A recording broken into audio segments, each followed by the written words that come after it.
सामयिक चर्चा। सामयिक चर्चा के अंतर्गत प्रस्तुत है दिव्यांगों के लिए चल रहे सुगम्य भारत अभियान से शिक्षा के क्षेत्र में आ रहे बदलावों पर शकुंतला मिश्रा राष्ट्रीय पुनर्वास विश्वविद्यालय के कुलपति प्रोफेसर संजय सिंह से खास बातचीत। वार्ताकार हैं आकाशवाणी संवाददाता सुशील चंद्र तिवारी।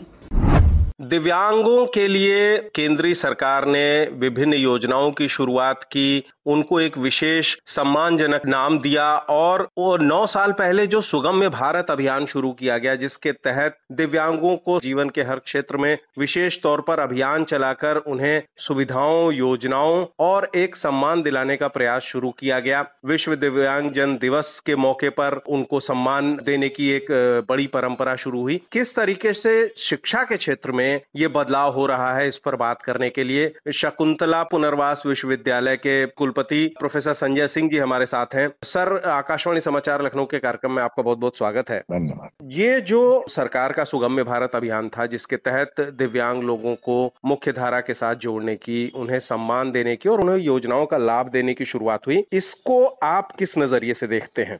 सुगम्य भारत माननीय प्रधानमंत्री जी की जो योजना है, उससे निश्चित रूप से एक अवेयरनेस भी आई और एक कॉन्फिडेंस है, जो अंदर एक कॉन्फिडेंस बच्चों के मैं देखता हूँ, जो दिव्यांग बच्चे हमसे मिलते हैं, तो दिव्य शब्द से ही उनके अंदर एक पॉजिटिविटी का निर्माण होता है। इस तरह से जो एक भाव है कॉन्फिडेंस का, ये बहुत ही महत्वपूर्ण है उनके जीवन में, क्योंकि कभी कभी कोई अंग ना हो ठीक से, ना काम करता हो और उसके साथ आदमी डिप्रेशन की तरफ चला जाता है। पर जब एक वातावरण मिलता है, समाज की सहभागिता होती है और लोग उनको प्यार से देखते हैं, और उसके लिए प्रथम जो सीढ़ी यही है कि हम उनकी चिंता करें, कैसे वो उनकी सुविधाओं में और हम बढ़ोतरी कर सकें। ये एक बहुत ही आवश्यक विषय है और माननीय प्रधानमंत्री जी ने इसको लेके एक विशेष जो अभियान चलाया 9 साल पहले, उसकी परिणति दिखाई पड़ रही है हर जगह पर। ये अपने आप में एक बहुत बड़ी पहल है उन लोगों के कॉन्फिडेंस बिल्डिंग में, समाज के मुख्य धारा में उनको जोड़ने के लिए। जी सर, आप शिक्षाविद भी हैं, आप लंबे समय से छात्रों को देख रहे हैं, शिक्षा के माहौल को देख रहे हैं। पिछले 10 सालों में हमने एक बड़ा बदलाव जो महसूस किया है, आप देखें कि आईएएस की परीक्षा हो, किसी और अन्य बड़ी परीक्षाएं हो, उनमें बड़ी संख्या में जो दिव्यांग छात्र हैं वो न केवल सफल हो रहे हैं बल्कि वो अच्छी रैंकिंग ला रहे हैं। तो इसके कई उदाहरण हमारे पास हैं। शिक्षा के क्षेत्र में पिछले 10 सालों में विशेष तौर पर जिस तरीके से एक्सेसिबिलिटी बढ़ी है, जिस तरीके से प्रोत्साहन बढ़ा है, आप क्या बदलाव देख रहे हैं? जो हमारे दिव्यांग विद्यार्थी हैं, उनके मन के अंदर एक ललक है, कुछ भी कर सकने के लिए वो चाहते हैं कि हम मुख्य धारा में हम कैसे भी अपनी मेहनत से आगे बढ़ सकें। अब उनकी जो बाधाएं हैं, उन बाधाओं को दूर करना हम सबका दायित्व है। हम सब प्रयास करते हैं कि कैसे भी उनकी जो भी पढ़ाई में जो दिक्कतें आ रही हैं उसको दूर किया जाए। अब उसके 2 विषय जो हम समझते हैं होना चाहिए, खासकर जब हम हायर एजुकेशन के बारे में बात करते हैं। एक तो एक्सेसिबिलिटी बढ़ाने के लिए हमको असिस्टिव टेक्नोलॉजीज का प्रयोग करना पड़ेगा और उसके माध्यम से काफी चीजें चेंज हो रही हैं। जो ब्लाइंड बच्चे हैं, जैसे मैं मोबाइल चलाता हूँ, मुझसे भी तेज गति से वो मोबाइल चलाते हैं। तो ये जो एक्सेसिबिलिटी, जो असिस्टिव टेक्नोलॉजीज हैं, इससे एक्सेसिबिलिटी बहुत बढ़ रही है। विश्वविद्यालय में एक ही क्लास में जो सकलांग विद्यार्थी है वो भी पढ़ता है, जो दिव्यांगजन है वो भी पढ़ते हैं, जैसे जो ब्लाइंड हैं वो भी एक क्लास में है, डेफ एंड डम भी हैं। एक ही क्लास में ऑर्थोपेडिकली चैलेंज व्यक्ति हैं। एक क्लास में 4 कैटेगरी है और चारों की अपनी अपनी लिमिटेशंस हैं।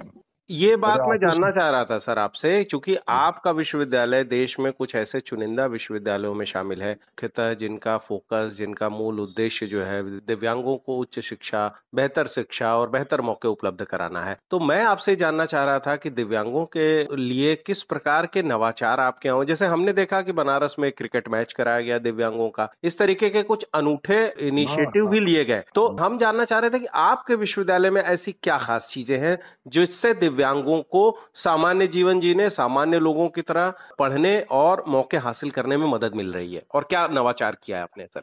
अभी तो हम लोग ने बहुत कोशिश कर रहे हैं, जैसे स्मार्ट केन, व्हाइट केन, बच्चों को कैसे उसको यूज करना है, कैसे उसको पकड़ के आप चल सकते हैं, किस तरह से आपको गाइड करेगी स्मार्ट केन कि आगे क्या है, कहाँ बाधा है, कहाँ पे गड्ढा है, कहाँ पे कोई पत्थर है, इस तरह के उसको लेके कैसे चलना है, इसकी भी ट्रेनिंग हम लोग देते हैं बच्चों को। अभी हम लोगों ने एक समर्थन ट्रस्ट से एक बच्चों को स्मार्ट गॉगल्स, जिसमें कि AI की मदद से बच्चों को पता लग सकता है, उनकी ट्रेनिंग देने पे उनको समझ में आ जाता है कि यहाँ पे कौन बैठा है, कितने लोग यहाँ बैठे हैं। देख तो नहीं सकते पर एक फील कर सकते हैं कि क्या क्या चीजें अगल बगल हैं, कौन कौन लोग हैं, क्या है। स्मार्ट गॉगल्स के माध्यम से उनकी विजिबिलिटी बढ़ जाती है और परसेप्शन बढ़ जाता है, और कंप्यूटर के माध्यम से उनको सिखाया जा रहा है लैपटॉप कैसे यूज करना है, ब्रेल के माध्यम से पुस्तकें उनको दी जा रही हैं। इस तरह के नए नए नवाचार करने का प्रयास हो रहा है। अभी हम लोगों ने बहुत से ऐसे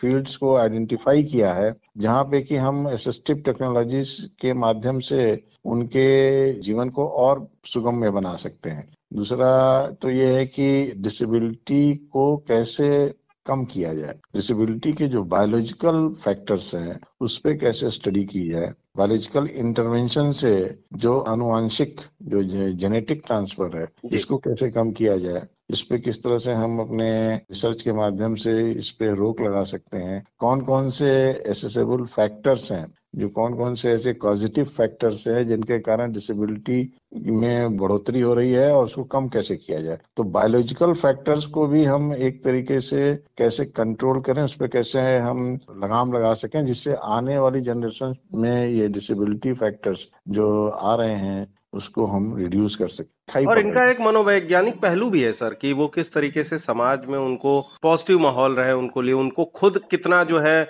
संघर्ष करना पड़ता है समाज में अपने को स्थापित करने के लिए, तो साइकोलॉजिकल असिस्टेंस भी बहुत जरूरी है। क्या होता है जब कहीं आप कमजोर होते हैं किसी शरीर के किसी अंग के कारण, तो अंदर में मानसिक थोड़ा सा आप कह लीजिए कि स्पिरिट लो हो जाती है।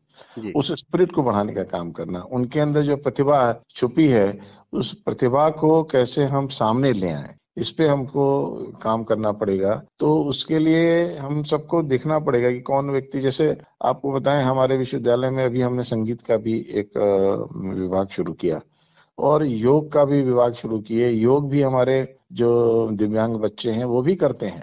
योग के माध्यम से उनको स्वस्थ रखना, संगीत के माध्यम से उनके स्पिरिट को और बढ़ाना, उनके जो अंदर की टैलेंट है उसको बाहर निकालना। ब्रेल के माध्यम से रामायण का पाठ उन्होंने करते हुए मैं देख के आश्चर्यचकित रह गया कि इतनी तेजी से वो रामायण पढ़ रहे थे और टोटली ब्लाइंड। मतलब वो देख के मुझे आश्चर्य हुआ कि कितनी प्रतिभा इनके अंदर छुपी हुई है। तो इन प्रतिभाओं को कैसे सकारात्मक रूप से समाज के हित में उसका उपयोग हो सके और समाज इनकी प्रतिभाओं को समझे, उन प्रतिभाओं को लेके हम लोग आगे बढ़ रहे हैं। और खेल कूद के जहाँ तक बात है, अभी आपने ब्लाइंड क्रिकेट के बारे में बात की, अभी यहाँ पे हमारे विश्वविद्यालय और TS मिश्रा जो यूनिवर्सिटी है उसके तत्वाधान में एक नेशनल ब्लाइंड क्रिकेट ब्लाइंड का एक टूर्नामेंट हुआ था। उसमें देश के 7-8 राज्यों से ब्लाइंड की टीमें आई थी, उन्होंने पार्टिसिपेट किया था और हमारे भी बच्चे उसमें पार्टिसिपेट किए थे। हमारे विश्वविद्यालय के बच्चे जो ब्लाइंड हैं वो यूपी टीम के भी सदस्य हैं, जो यूपी ब्लाइंड टीम है। और यही नहीं, ऑर्थोपेडिकली चैलेंज्ड जो हमारे विद्यार्थी हैं वो पैरा ओलंपिक्स तक में रिप्रेजेंटेशन किए हैं, नेशनल गेम्स और इंटरनेशनल कई गेम्स में पदक उन्होंने प्राप्त किए हैं।